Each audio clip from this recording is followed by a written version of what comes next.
Welcome to the geography class. We already taken the first chapter, that is resources and development. The second chapter, that is forest and wildlife. The third chapter, that is water resources, are not evaluated in the board examinations. So let's move to the next chapter, that is chapter 4, agriculture. In this chapter, we will discuss about the different types of farming methods, what are the different cropping patterns practiced in India, and what are the major crops grown in India, and what are the geographical conditions required for the growth of these crops, and major producing states. So let's move to the lesson. Today I am taking Geography, Chapter 4, Agriculture. India is a agriculturally important country. Two-thirds of its population is engaged in agricultural activities. Agriculture is a primary activity. It provides us with food grains and raw materials for various industries. Industries means agro-based industries. For example, cotton industry, jute industry, silk and woolen textile industry, etc. Some of the agriculture products like tea, coffee, spices, etc. are also exported. Study about the importance of agriculture in India. Agriculture is an age-old economic activity in our country.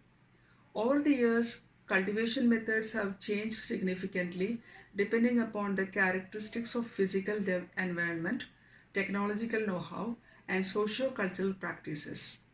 Farming varies from subsistence to commercial type. Let's study about the types of farming practiced in India. In India, there are different types of farming is practiced. Primitive subsistence farming, intensive subsistence farming, commercial farming.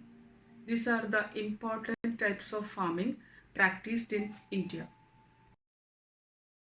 Primitive subsistence farming. This type of farming is still practiced in few pockets of India. Primitive subsistence agriculture is practiced on small patches of the land with the help of primitive tools like hoe, toe, and digging sticks, and the family or community members are the laborers. This type of farming depends upon the monsoon, the natural fertility of the soil, and sustainability of other environmental conditions to the crops grown.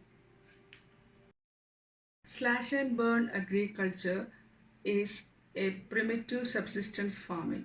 You studied this in 8th standard and 9th standard. Farmers clear a patch of land and produce cereals and other food crops to sustain their family.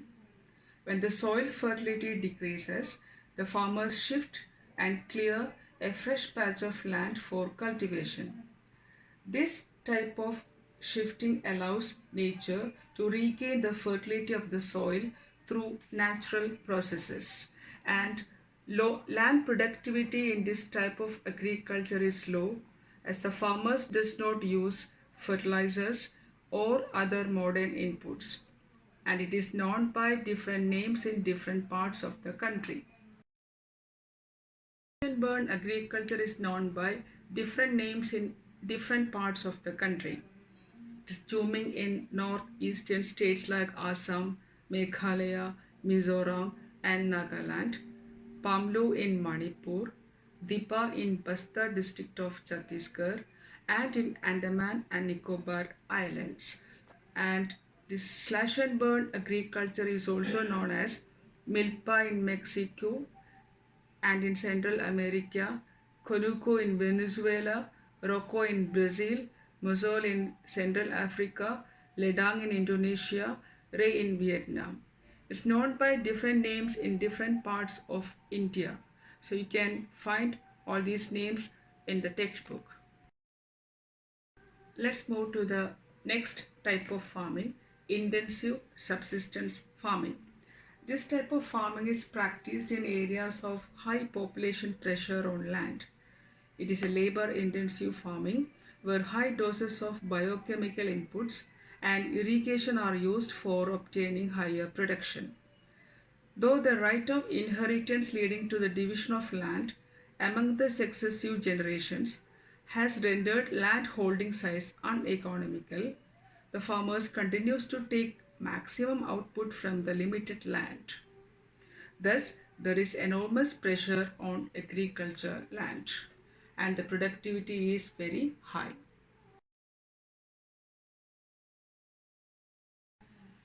Commercial farming. The main characteristics of this type of farming is the use of higher doses of modern inputs, that is high yielding variety of seeds, chemical fertilizers, insecticides and pesticides in order to obtain higher productivity.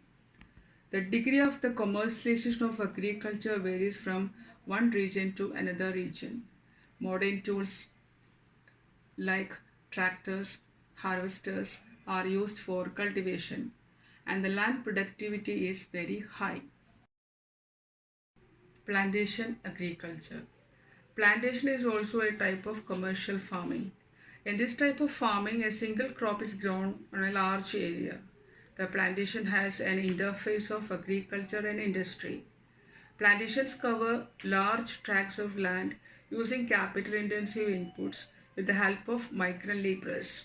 All the produce is used as a raw material in respective industries. In India, tea, coffee, rubber, sugarcane, banana, etc. are the important crops. And since the production is mainly for the market, a well developed network of transport and communication connecting the plantation areas, processing industries, and markets play an important role in the development of plantations. I'll give you some questions based on the portions we discussed just now. The questions are: mention the features of primitive subsistence farming, distinguish between intensive subsistence farming and commercial farming, explain any 5 features of the Indian agriculture.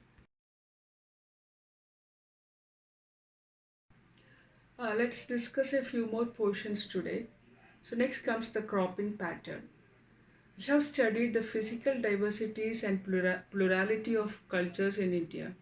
These are also reflected in the agriculture practices and cropping patterns in the country. Various types of food and fiber crops, vegetables, fruits, spices, etc.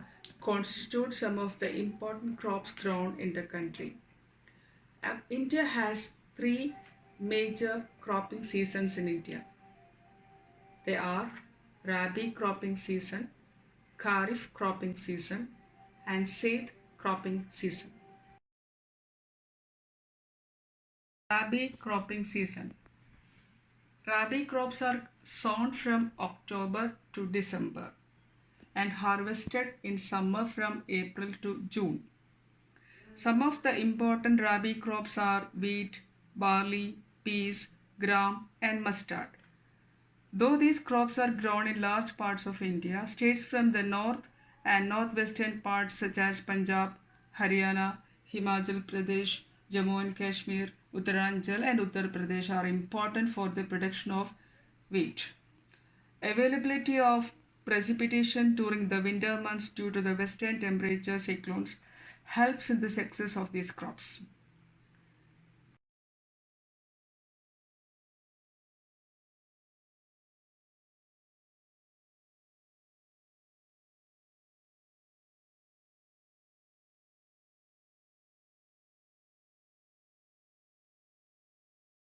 Kharif cropping season.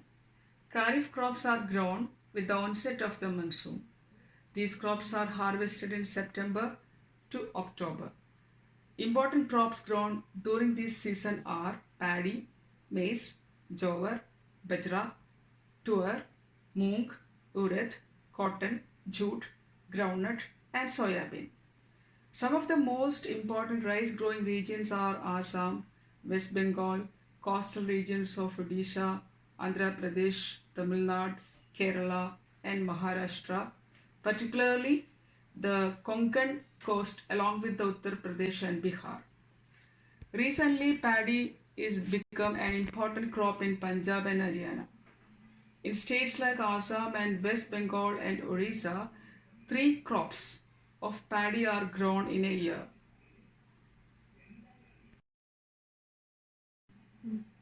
Seed cropping season.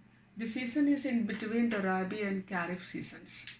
This is a very short season during the summer months. They require dry weather for major growth period. The crops are watermelon, muskmelon, cucumber, vegetables, and fodder crops. Sugarcane takes almost a year to grow.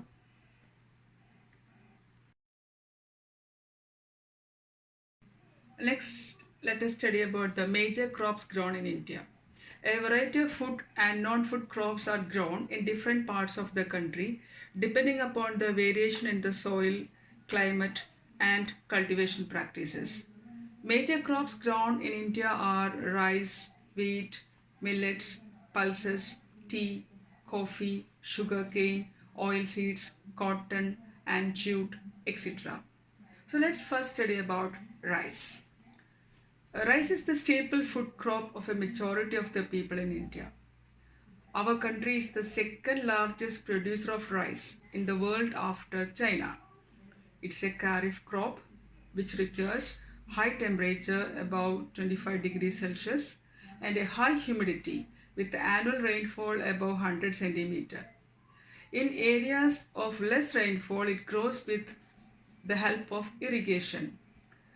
Rice growing regions are northeastern states of India, Punjab, Haryana, western Uttar Pradesh, and parts of Rajasthan. Wheat. Wheat is the second most important cereal crop. It's the main food crop in the north and northwestern part of the country. This rabi crop requires a cool growing season and a bright sunshine at the time of ripening.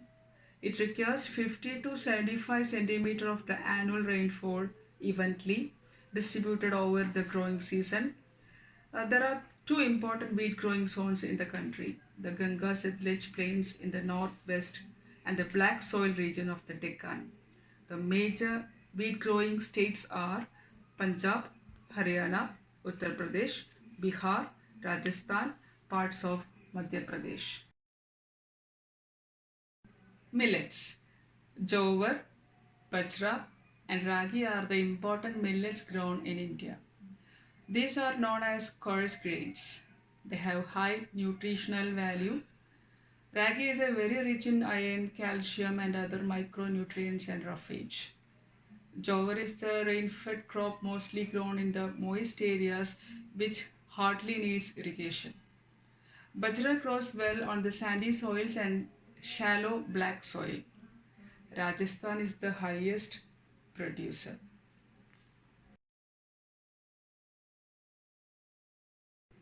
Maize. It is a crop which is used both as a food and a fodder. Fodder means food for the animals. It is a kharif crop which requires temperature between 21 degrees Celsius to 27 degrees Celsius and grows well in old alluvial soil. In some states like Bihar, maize is grown in rabi season also.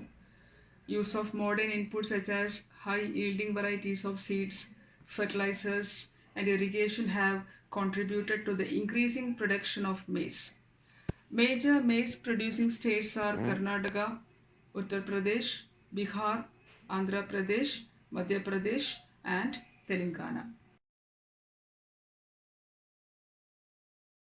Next is pulses. India is the largest producer as well as the consumer of the pulses in the world. Major pulses grown in India are tuar, urad, moong, masoor, peas, and gram. Pulses need less moisture and survive in dry conditions. Being a leguminous crop, all these crops helps in restoring soil fertility by fixing nitrogen from the air. Major states are Madhya Pradesh, Uttar Pradesh, Rajasthan, Maharashtra, and Karnataka. I'll give you a few questions based on the portions we discussed just now. The questions are: explain the rabi cropping season of India, with examples. Describe the 5 geographical conditions required for the growth of wheat. Mention the 2 major wheat producing states. Describe the geographical conditions required for the growth of rice. Give the features of said season. Explain any 2 geographical conditions required for the cultivation of maize. Name any 2 maize producing states. While reading the textbook, you will come across a few new terms of pulses. These are the pictures. I'll show you this. This picture is Tuvar Dal, Tuvara Parippu in Malayalam. This is Urad Dal, Urundu Parippu in Malayalam. This picture shows a variety of dal. This is gram. So that's all for the day. All of you should read the portion thoroughly, read the text 3 or 4 times, and write the answers in the notebook.